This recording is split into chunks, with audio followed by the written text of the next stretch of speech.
Bonjour à tous, si vous nous rejoignez, on est vendredi, il fait très beau, c'est la fin de semaine donc, et on a un générique hyper entraînant, donc si avec tout ça vous n'êtes pas de bonne humeur, moi je ne sais plus quoi faire. Devant nous, nous avons 26 minutes ensemble pour faire le point sur les infos pratiques 100% Vendée de cette fin de semaine, ainsi que sur quelques actualités que nous allons vous présenter. Avant toute chose, je vous propose d'aller faire un tour du côté de Port-Joinville en ce vendredi matin.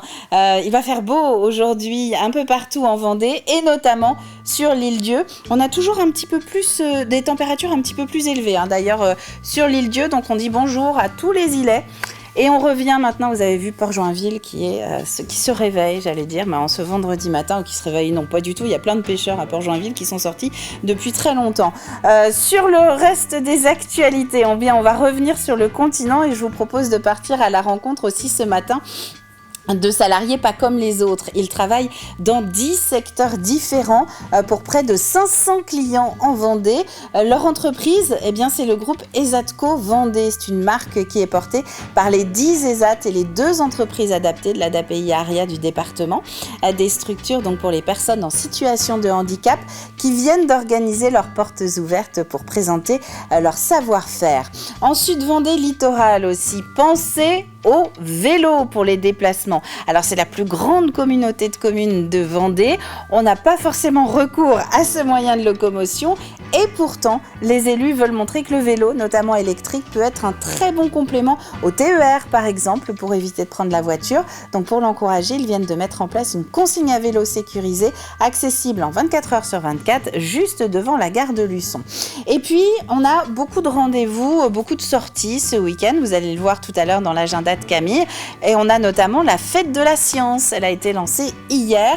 Vous avez jusqu'au 14 octobre pour participer à un des 42 projets recensés en Vendée. Le thème de cette année va forcément beaucoup parler aux Vendéens puisqu'il s'agit du thème national Océan de savoir. Du côté des infos pratiques de ce vendredi 4 octobre, notez que nous avons une très belle journée donc qui vient de commencer.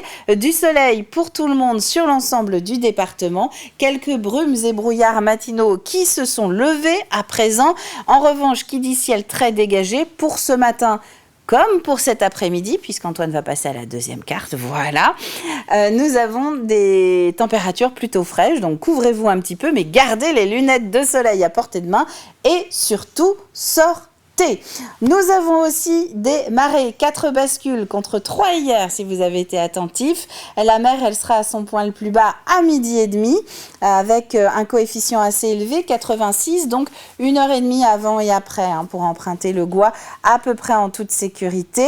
Et la prochaine pleine mer, elle sera à 18h15. 3 rendez-vous que je vous mets en avant pour nos marchés du vendredi, marchés hebdomadaires. Alors ce ne sont pas les seuls, on le dit, on le répète, cette année on a décidé de faire un petit zoom chaque jour sur 2 ou 3 rendez-vous en particulier. Aujourd'hui on va parler de l'île d'Elle, de Mouchamp et des Sables d'Olonne. Sur l'île d'Elle, le rendez-vous c'est place du 8 mai, là vous avez la poste. À Mouchamp, jusqu'à midi, c'est place Clémenceau. Et aux Sables d'Olonne, le marché de plein air à Arago se tient jusqu'à 13h30. Pour l'éphéméride, si vous croisez un François ou une Capucine, vous pouvez leur souhaiter une bonne fête. C'est leur jour aujourd'hui. Le petit dicton, sème à la Saint-François, tu auras du blé bon poids.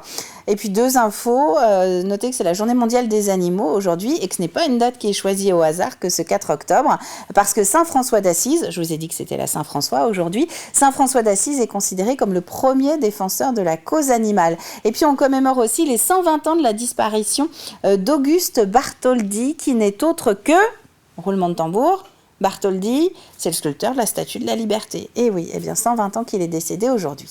On passe au journal.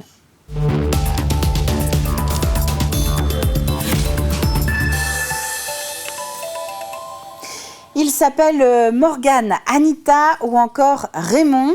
En tout, près d'1 millier de Vendéens qui travaillent dans 10 secteurs différents pour près de 500 clients. Leur entreprise, le groupe Esatco Vendée. C'est une marque portée par les 10 ESAT et les 2 entreprises adaptées de l'ADAPI ARIA du département.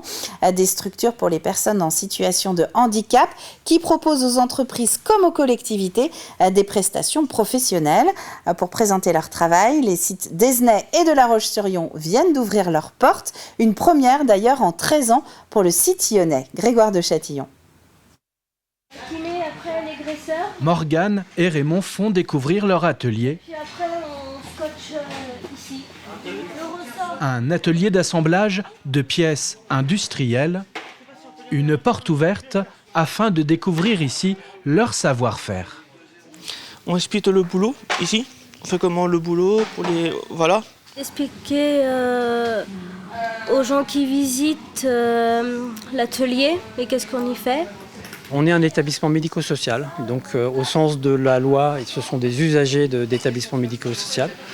Alors notre savoir-faire, c'est donc d'adapter le travail à l'homme et non pas l'inverse. C'est-à-dire que pour des personnes qui ont plus ou moins de capacités, on découpe le travail en tâches plus ou moins élémentaires, adaptées aux capacités des personnes. Découpe, préparation de commandes, menuiserie, blanchisserie, l'ESAT, établissement et service d'accompagnement par le travail, a comme mission d'accompagner professionnellement ces personnes en situation de handicap dans un milieu protégé, comme ici, à Aizenay, antenne de l'ESAT de La Roche-sur-Yon. Il prépare des pièces. Yufi fait un atelier de conditionnement de conditionnement industriel. Alors on conditionne par sachet, on coupe des joints, on travaille surtout pour les fenêtres de l'entreprise Cugnot. J'aime beaucoup venir à mon travail, voir mes collègues, parler avec eux, ne pas rester à la maison. Se sentir utile dans la société, être valide professionnellement, malgré une déficience intellectuelle, cela est possible grâce à ce type de structure qui, notez-le aussi, sont à la recherche de nouveaux clients. La Roche-sur-Yon qui accueillait il y a quelques jours aussi les 20 ans de l'association Alma 85-79. C'est un centre d'écoute pour les personnes vulnérables, victimes de violences. L'association n'intervient pas directement, mais elle donne des conseils sur les démarches à suivre. Elle accompagne aussi le temps de ces démarches. Elle peut adresser un signalement aux autorités judiciaires, à l'ARS ou encore au conseil départemental. Notre interlocuteur reste toujours l'appelant, que ce soit la victime ou une tierce personne. Et en fait, notre rôle va être de les conseiller. Enfin, dans un premier temps, on va analyser la situation, essayer de récolter un maximum d'informations et pour savoir si la maltraitance est avérée ou non. Mais de toute manière, il y a une souffrance. Donc, cette souffrance va être prise en compte. Et une fois qu'on aura avéré ou pas, on va donner des conseils et des orientations pour que la personne se prenne en charge. C'est-à-dire qu'on ne fait pas à la place d'eux. Le centre est joignable au 02 51 24 14 20, 24 14 20. Notez que dans 7 cas sur 10, les personnes mises en cause dans les appels à l'aide sont des personnes de l'entourage familial. 1000 km², c'est la superficie de Sud-Vendée littorale, ce qui en fait une des plus grandes, si ce n'est la plus grande communauté de communes du département. Pour s'y déplacer sans voiture individuelle, pour accompagner ceux qui n'en ont pas, les élus essaient donc de mettre en place un plan qui combine plusieurs moyens de transport. Et c'est dans cette optique qu'ils viennent d'inaugurer dans le centre de Luçon, devant la gare SNCF, une consigne sécurisée pour les vélos. 29 places standards, 4 places pour les vélos cargo, tous accessibles 24 heures sur 24 pour compléter par exemple un trajet en TER. L'arrivée des vélos électriques a changé la donne. Autrefois, on prenait son vélo pour faire 2-3 km pour aller travailler. Aujourd'hui, on le sait et c'est démontré, 12-15 km en vélo électrique, ça n'est absolument pas un problème pour aller travailler. Donc la politique vélo, le vélo se développe énormément et la responsabilité des collectivités, c'est aussi d'accompagner ces nouveaux usagers, de leur donner de bonnes conditions d'accès et de mise en sécurité de leur vélo. Un train, on a toujours tendance à dire, c'est pas fait pour transporter les vélos. Donc du coup, ils peuvent laisser leur vélo, prendre le transport en commun et à l'arrivée, retrouver un vélo. Au Vendée Space à présent, nous entamons bientôt les phases finales du 11e Open de Vendée. D'ici là, les tours s'enchaînent et les balles fusent. Pour les ramasser, 42 jeunes Vendéens, rapides, efficaces, discrets, âgés de 9 à 16 ans. Il y a quelques mois, ils étaient parmi les 130 candidats à passer les tests de sélection pour devenir donc ramasseurs de balles officiels de l'Open. Pendant toute cette semaine, ils ont été évalués pour leur Graal, faire partie des 18 ramasseurs qui vont participer au final du tournoi dimanche. Mathis Pires.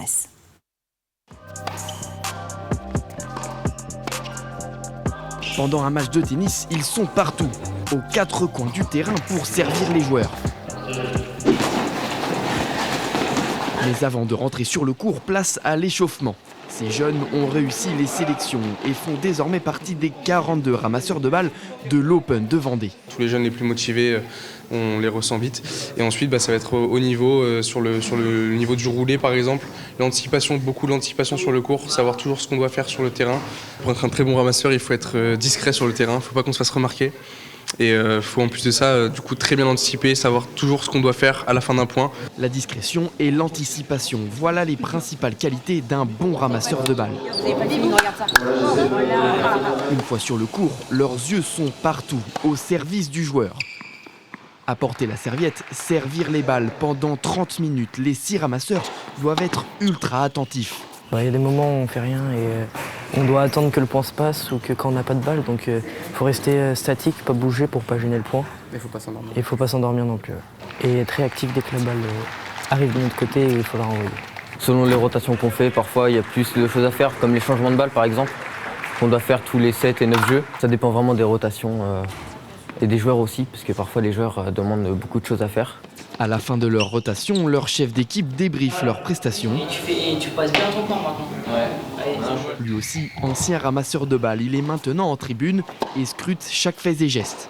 Et je vais noter s'il fait une bonne réception. Hop, là parfait, il fait une bonne réception, il se replace bien. Ils sont notés du coup de dimanche au premier jour de qualif jusqu'à vendredi, le dernier jour avant les finales. Sur les 42 ramasseurs de balles, 18 d'entre eux seront de nouveau sélectionnés pour servir pendant la finale.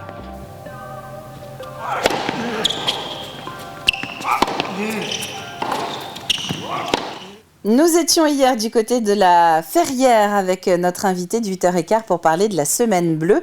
Et bien dans le sud-est vendéen, Vendée-Sèvres-Authise et le pays de Fontenay-Vendée ont décidé de mutualiser leurs opérations pour l'occasion. La Semaine Bleue, c'est ce programme qui est dédié aux seniors pour changer le regard de tous sur l'avancée dans l'âge, y compris le regard des principaux intéressés.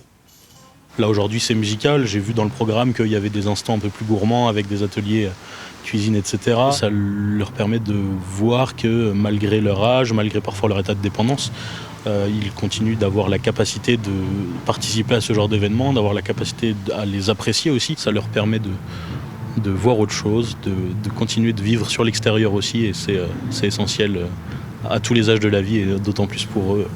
Et cette quinzaine bleue de Fontenay-Vendée et Vendée-Sèvres-Authise court jusqu'au 11 octobre. Cette fin de semaine sera placée sous le signe du gothique victorien du côté des Sables d'Olonne. 23e édition du festival de BD Abracadabule. L'événement se tient au Havre d'Olonne. 35 auteurs présents avec notamment 6 de manga.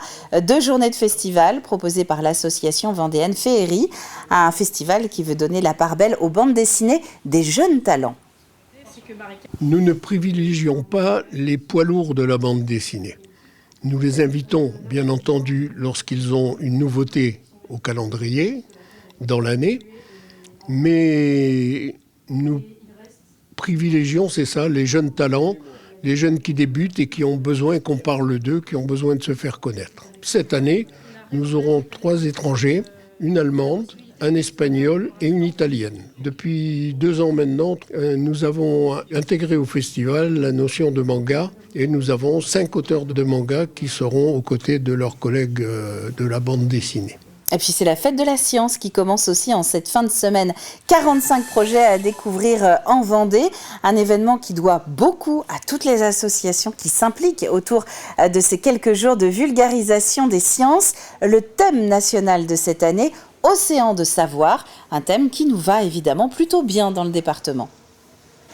L'objectif, c'est de rencontrer des spécialistes, parfois autour du monde marin ou de la mer, avec l'association pour la protection de la nature ou Planète Science Vendée, qui vont faire des ateliers autour de la mer et de l'océan. C'est pour les curieux, même les scientifiques en herbe, ceux qui souhaitent en savoir plus simplement en échangeant avec les gens, en s'arrêtant sur les projets qui les interpellent ou qui leur plaisent. On vient juste échanger, la personne qui sera en face de vous saura vous accueillir parfaitement, sans vous mettre de barrières, sans avoir peur, utilisera des mots adaptés à tous les publics. Avec de magnifiques images prometteuses, le programme de cette fête de la science, c'est sur fête-de-la-science-pays-de-la-Loire.fr. Quelques mots sur la tendance météo de cette journée. Eh bien écoutez, c'est une très très belle journée qui s'annonce pour tout le monde, un peu partout, en Vendée. J'hésitais entre tout le monde et partout. Un peu de nuages simplement, mais vraiment un beau soleil et des températures en revanche assez fraîches. Donc n'hésitez pas à sortir, mais à vous couvrir. De quoi parle-t-on au cours du prochain quart d'heure ? On va parler tennis, idées de sortie pour le week-end ou encore Vendée Globe.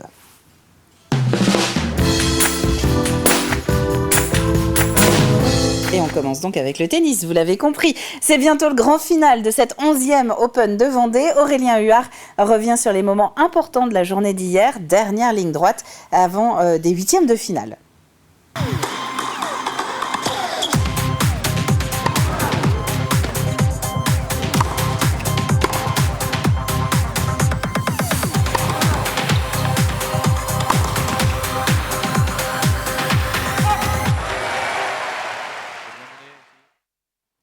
Suite et fin des huitièmes de finale de l'Open de Vendée au Vendée Space. 8 Français étaient en lice et 2 d'entre eux s'affrontaient ce jeudi après-midi. Calvin Emery, 234e à l'ATP, et Lucas Pouille, numéro 125, ex-numéro 10 et finaliste en Vendée en 2015. Le premier set très disputé est remporté par Emery au tie-break. Dans la deuxième manche, Lucas Pouille hausse le niveau de jeu et fait la différence. Un deuxième set beaucoup plus maîtrisé qui lui permet de prendre une fois le service d'Emery et de s'imposer 6-3. Pouille break dès le début de la troisième manche. Emery commet de plus en plus de fautes, s'agace et sort de son match. Un deuxième break de Pouille, Emery n'y est plus et Lucas Pouille n'a plus qu'à dérouler pour s'imposer 6-7, 6-3, 6-2. Les sensations sont bonnes, j'ai joué un très bon joueur aujourd'hui qui a été très agressif, qui a pris sa chance à fond, qui ratait très peu, qui était vraiment bon. Donc ça joue un bon niveau de tennis. J'ai réussi à maintenir et ça a fait une...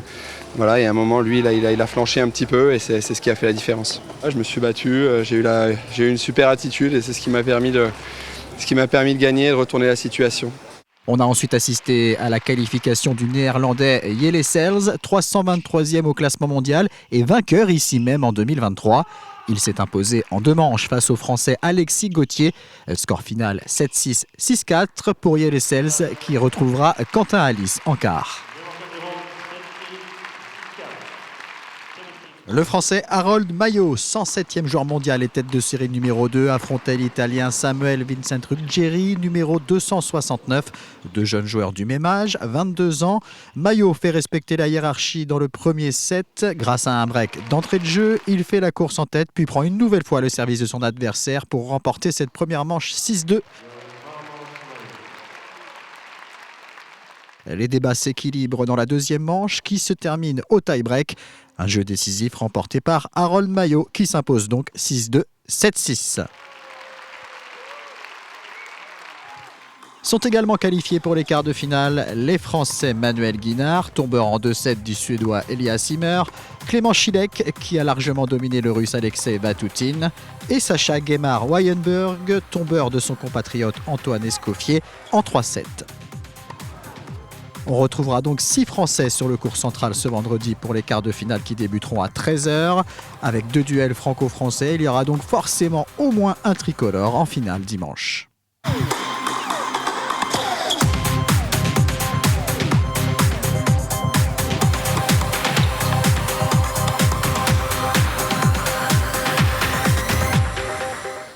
Alors aujourd'hui, si vous allez du côté du Vendée Space, sachez qu'il y a les demi-finales du double, les quarts du simple.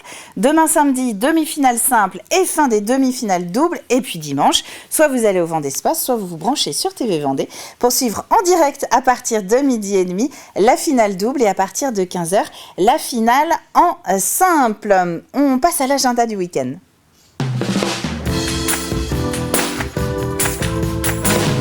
Avec la petite sélection de Camille pour les rendez-vous des prochains jours. On a déjà parlé dans le flash du festival Abracadabule au Sable d'Olonne ainsi que la fête de la science, mais il n'y a pas que ça.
On passe maintenant à l'extrait du jour.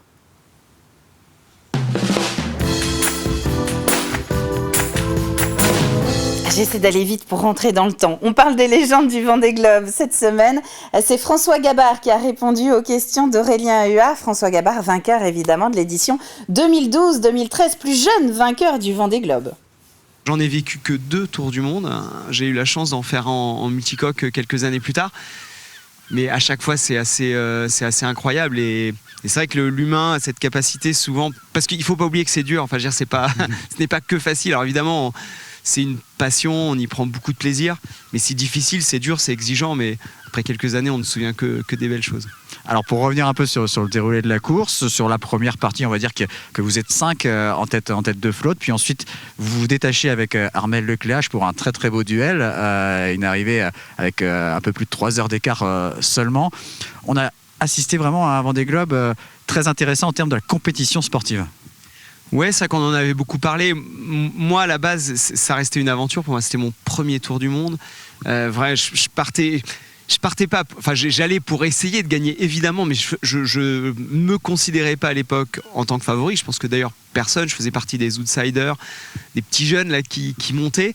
Et en fait, assez rapidement, en effet, alors l'aventure elle a eu lieu pour moi dès le début par toutes ces émotions. Puis mine de rien, j'ai eu pas mal de problèmes au début de cours. J'ai réussi à passer au-delà, enfin résoudre ces problèmes et je me retrouvais devant et en effet ça a un peu basculé en mode compétition parce qu'avec Armelle on s'est retrouvés très proches pendant très longtemps, quasiment toutes les mers du Sud on était toujours à portée AIS, ça veut dire qu'on se voyait sur nos instruments de navigation, donc dès que l'autre bateau allait un nœud plus vite on le savait tout de suite, donc ça nous poussait à faire du mieux possible et oui, et c'était une compétition et c'était une magnifique compétition parce que quand on est marin, faire un tour du monde, c'est quand même une chance. Enfin, pour moi, c'était vraiment le Graal. Et avoir la chance de le vivre avec un excellent marin, une excellente team en face de moi, dans un contexte de compétition qu'on essaierait de l'organiser, on n'y arriverait pas. C'était assez fabuleux. Et c'est vrai que cette bascule, enfin ce mélange, parce que c'est vrai que je pense que ça... l'aventure était toujours là, mais il y avait la compétition qui venait se rajouter, mettre un peu de piment dans cette aventure, et à la fin, ça fait une course qui était superbe. Et c'est un entretien à retrouver dans son intégralité sur tvvendée.fr, mais aussi sur l'antenne. On rappelle une dernière fois pour la semaine la question pour tenter de remporter l'album Panini, justement, de la 10e édition du Vendée Globe, qu'est l'association en lien avec le littoral. Anaïs nous a fait découvrir dans Vivez la Vendée. Son nom de cet assaut, elle tient en 7 lettres et elle fait référence à un type de voile de la marine fluviale. L'album, le voici. Vous connaissez forcément le système des albums Panini. Vous avez aussi, pour les 2 gagnants qui repartiront avec le lot, une 30aine de vignettes qui vont l'accompagner. C'est la fin de cette matinale. Je vous souhaite une très très bonne fin de semaine à tous. On se retrouve la semaine prochaine, 7h, bon pied, bon oeil. D'ici là, bonne journée à tous.